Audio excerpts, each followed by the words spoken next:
Welcome to Gander holiday camp in Suffolk by the sea. It's a little bit like Creative Pontins. This is the office of my studio. It used to be a registry office, so it was where people would register births, deaths and marriages. So it's kind of a spiritual room. When I bought it, that corner there was like a little, had a curtain and lots of people got married there. So I'm feeling all the energy of these rites of passages in this room. I'm like Mystic Meg, but we've gutted out the curtains and the ceiling tiles. So I used to have a desk in a private room because I thought it was dead important. I thought I needed to concentrate, but because my brain is like a scrambled egg most of the time, I couldn't concentrate. So I moved here to be back with the lovely people that I work with.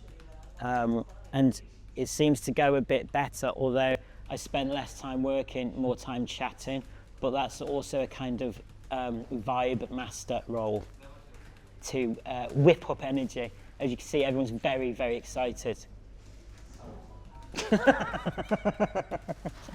This is my desk. I sit with my back to the door because Phil sits there, so he watches out for assassins. I don't have to worry about assassination, so I always have my back to the door. Yeah, basically this was a spare intern desk and I just moved there.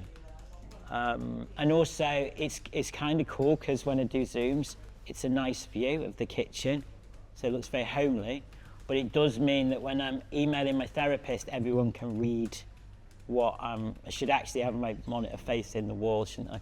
For a little bit of privacy. No. What book am I reading right now? I'm not reading a book, I'm talking to you.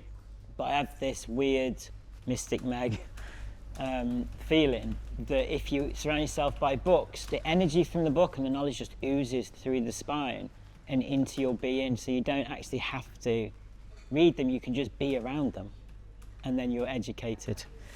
I know it sounds hocus pocus, but I do get energy from books. You know, when you go into a bookshop or a library, I find that immensely overwhelming. It like freaks me out. You know, the idea that there's too many things that you want to read, there's too much stuff in the world. I find it very, very anxiety inducing, so I can't stay in libraries for long. So I'm reading about 14,000 books at the moment. I'm reading one about ecology and art.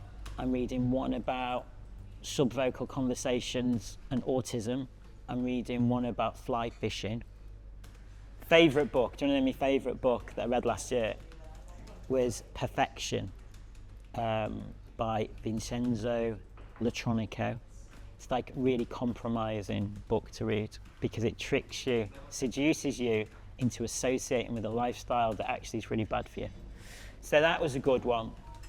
I was on holiday in Centre Parks because I'm a bit scally, and I just read that book and I messaged him on Instagram saying, I really love your book.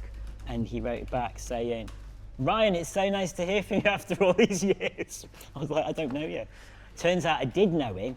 I'd worked with him about 15, 20 years ago. I have a terrible memory. I had a weird childhood. I was brought up in hospital, so probably a lot of different things to other people who weren't institutionalised. Sounds like One Flew Over the Cuckoo's Nest. It wasn't that bad. Got loads of presents at Christmas because everyone felt sorry for me. But so yeah, I was probably socialised more with adults than kids. So, and adults, obviously, that valve of creativity in their brain is quite closed off and their language is very developed. So I think, it's funny, I never thought about this till quite recently, but I probably think my language developed really quickly because I wasn't talking with kids. And I became probably better at negotiating. And obviously, like the brain is, or your imagination's a muscle.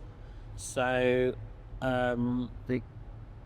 if you're in a hospital bed, in a ward, and you can't go out, you can't go to school or kids' birthdays or whatever, obviously cognition compensates for that, so you start imagining things.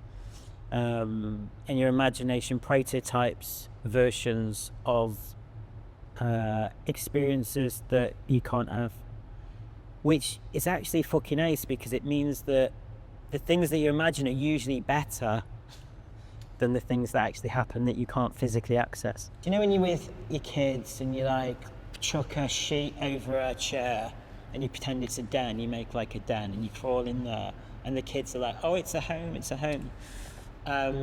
For them, it really is a home. Their imagination is so on fire that for them there's no convincing them that it's a sheet thrown over a chair. It becomes a home. But if a parent gets in there in this den, it's just a sheet over a chair. And it's really hard to, I think, to hold on to that kind of, well, I guess it's suspension of disbelief that we lose, and we lose it because we're not taken care of anymore. As soon as you have responsibility, as soon as you're living in the past, learning from experiences that have happened, hindsight, regret, and living in the future, prototyping possible scenarios of the way your life is going to go, navigating around dangers.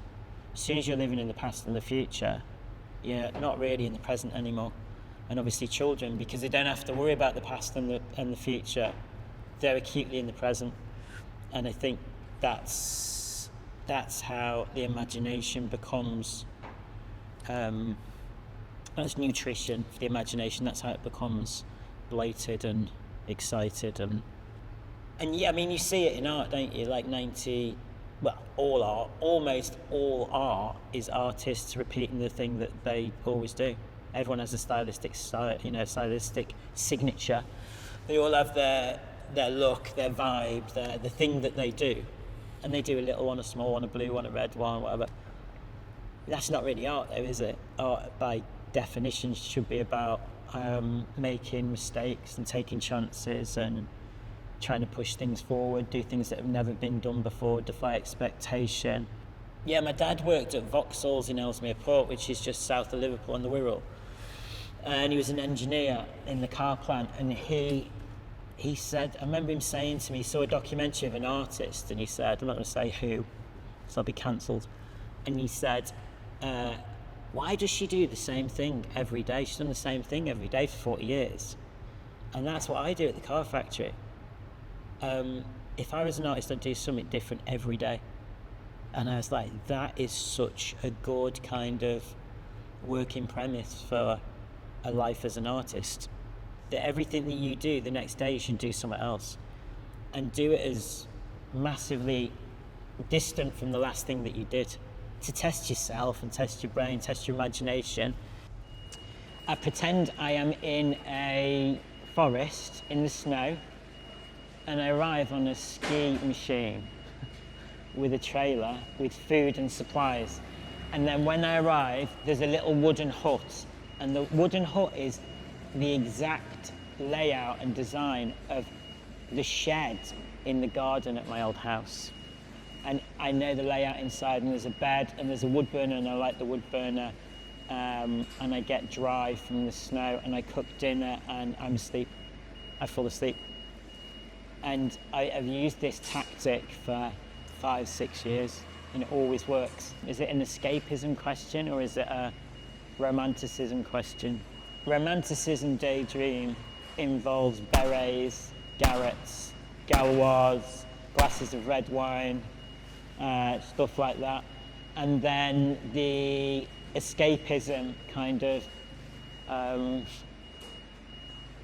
logical daydream, wish scenario would be that there would be a different president for the United States of America. So we live in this world that wants us to remember answers, but makes us not want to ask questions, not to daydream. And obviously, machines can't ask questions, especially abstract or absurd questions, which is where discovery comes from. So we're trying to like make ourselves into really shit computers, basically, rather than embracing the things that we can do that machines can't do. Most of my work is actually in Japan. It has been for 20 years. So I go there like twice a year. And I find Japan less fascinating now because I know more about it, but in the beginning I find it amazingly fascinating. And what I have noticed recently, as I learn more about the literary, audible language, the spoken language of Japan, which is called Japanese, is that they have words that we don't have for things. And one of the words, a really beautiful word that I learned a couple of months ago was moteki. And moteki is a word to describe a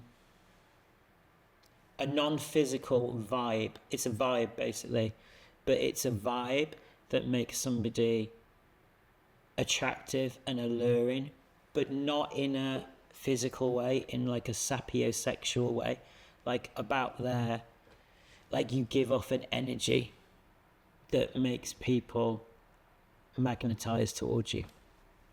That's an ace word, moteki. What have I noticed recently that I haven't noticed before? Is that the question? That is probably the role of an artist, or at least a sociological artist or a phenomenological artist, is to notice things. It's funny, isn't it? 'Cause if we go into an art gallery or a museum, it's a white space, and we go in there and we're like, I am at the art gallery, so we charge our brains.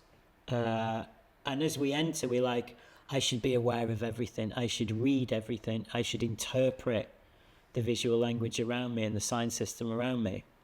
And then we leave the gallery, we don't do it all, we just stop doing it. And there's so many more amazing things out there than there is in a gallery or in a museum or in a studio. But the cloak comes down straight away. You know, we don't see a woman walking down the road disappearing behind a phone box and appearing as another person. You know, we don't see the shopping list on the floor that says Taifu, Marlboro Lights, Sugar, Semi-Skimped, Daily Mail, which is a narrative. It's a sequence, an obvious beginning of a novel. We don't interpret like we interpret when our minds are charged by being in the realms of art. We should have that kind of consciousness all the time, that everything is readable. The world's full of systems that, like, and one system triggers another system. So behind me, these things are it's very hard. It's like a weird archive.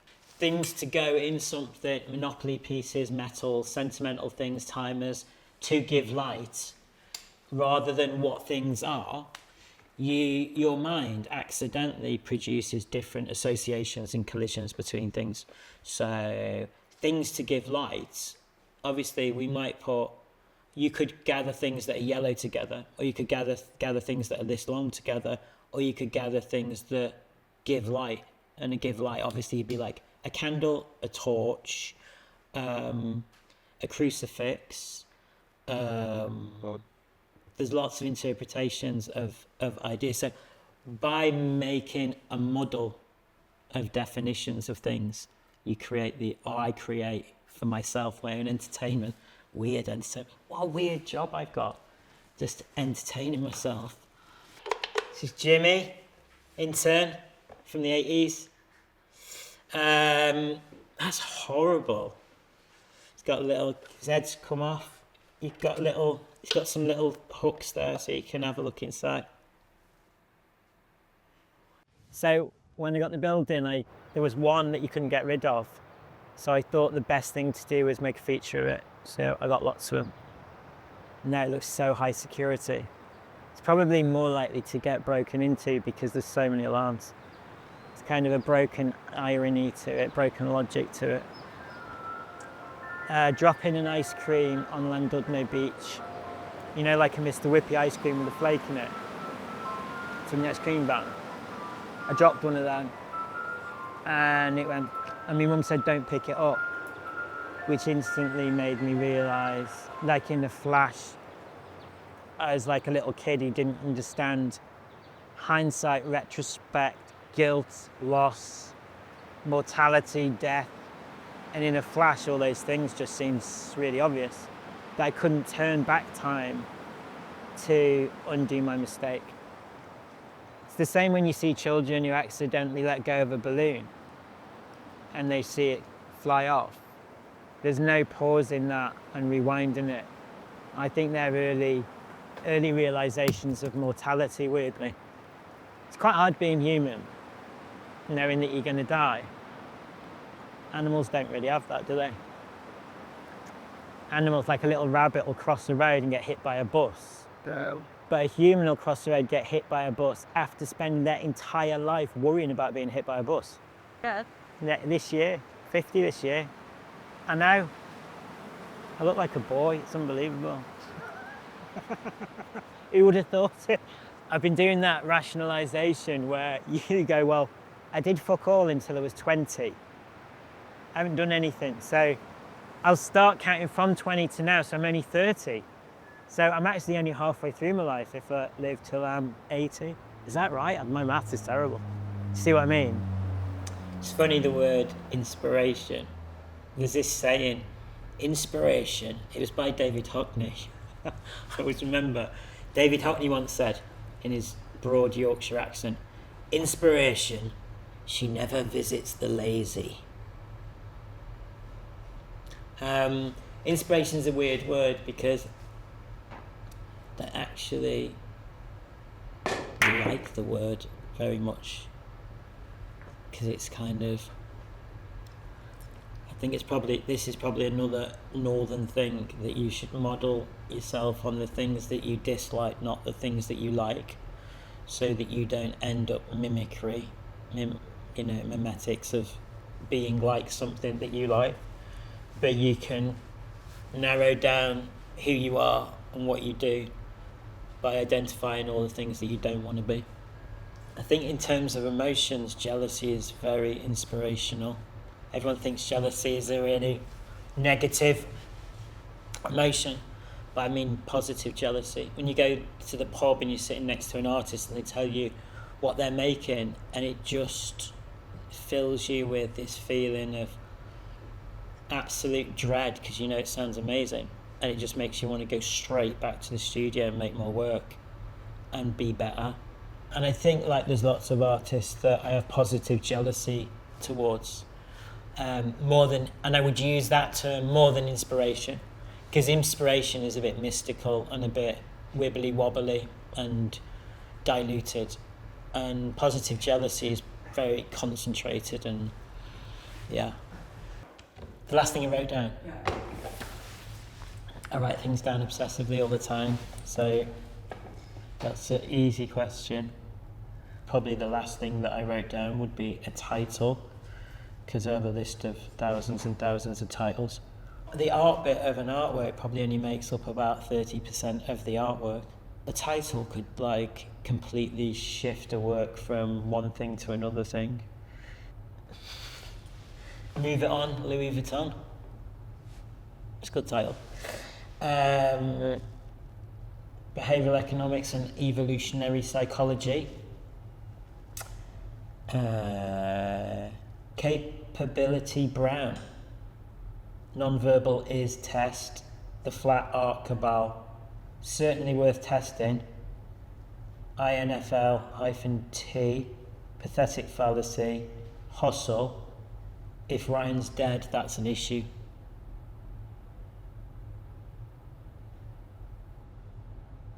That'd be a good title. If Ryan's dead, that's an issue. Your limitations or your strengths. Static motion. Affirmations and criticism. Delulu goat. Slippage. Shorthand signs. Off key in the chorus. Perfection meets efficiency. Neurological style. Greenlit prequels. He sang for his supper. Subvocal conversation. Tyvek ghost. Quiz on my face. Challenging the model. Marmite figure. Fuck my life. Talking smack. Got riz. Sudden event. Middle England will come. At the sharp end. Integrity and hustle. So much surface. Visual and not visual. If then now. House of Dynamite. Play deficit. Breaking the fourth wall. The harvest attention. control the flow for I am a sign, Frankenstein. That was more than the last thing that I wrote, but that was the last things I wrote.